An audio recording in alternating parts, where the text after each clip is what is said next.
Hey everyone, Roger Haskett here. We're going to be talking about positive amnesia today, or in this video. So, the last time we were talking, on the last video, I led up to positive amnesia, and what we were talking about is fighting to be positive, how to fight to be positive, because as humans, our inclination, our body drives us to over-exaggerate negative and diminish positive. And what do I mean by this? So we have this thing that we experience called positive amnesia. So when we're under stress or when we don't get enough sleep, which are the same thing to our body. So the moment you're not getting enough sleep, your body interprets it as being stressed, all right? I didn't get enough sleep last night, therefore my body is acting as if today is more stressful. So back to positive amnesia, when we're feeling stress, when stress rises up in us, what it triggers is this blood and oxygen that goes to the part of the brain that over-exaggerates or over-remembers negative. And the blood and oxygen that usually goes to the part of the brain that can remember the positive is drained and is put over to the negative. So positives get smaller and smaller and smaller until literally we forget about them, until we have amnesia. It's like, what? Someone says, remember, Roger, you did a really great job at that last week. And I'm like, what? I did what last week? And they go, that thing that you did on Wednesday, the thing you did that was really great. And I go, what? Oh yeah, Wednesday. Oh my goodness, you're right.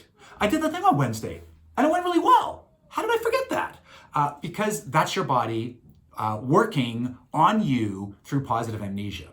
The reason that we fight to be positive and the reason that we have to, is because as a species, negative has become is extremely powerful for us. It gives us tunnel vision. It gives us the power to fight, flight, freeze, or fawn. It gives us a temporary boost.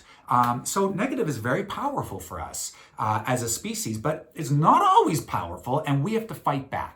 So we fight back with the positive, and we fight back against positive amnesia, so that when you are under stress and you are trying to move into action, right? When you're trying to move towards getting stuff done, and you're finding that all this negative is getting in the way of you getting stuff done, you fight to be positive. And you remember that you experience positive amnesia. Remember that you can have amnesia, and that your impressions about what you've done are often not correct.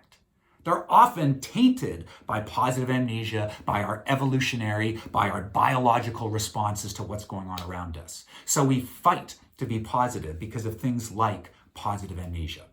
All right? I'm Roger Haskett. Oh, and let's just drive this into practicality. Wherever you are, as a parent, as a leader, parents are leaders, wherever you are, fighting to be positive and thinking about positive amnesia doesn't just work for you, it works for your loved ones as well.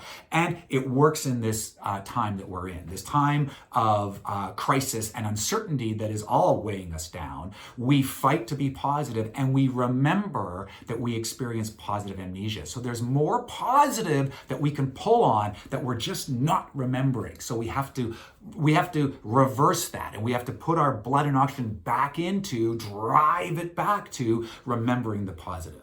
All right? These are practical applications to help you get through the day, to help you build yourself up so that you can do bigger and better things, so that you can be the me that you want to be, so that you can be resilient today for yourself and the people in your life. I'm Roger Haskett.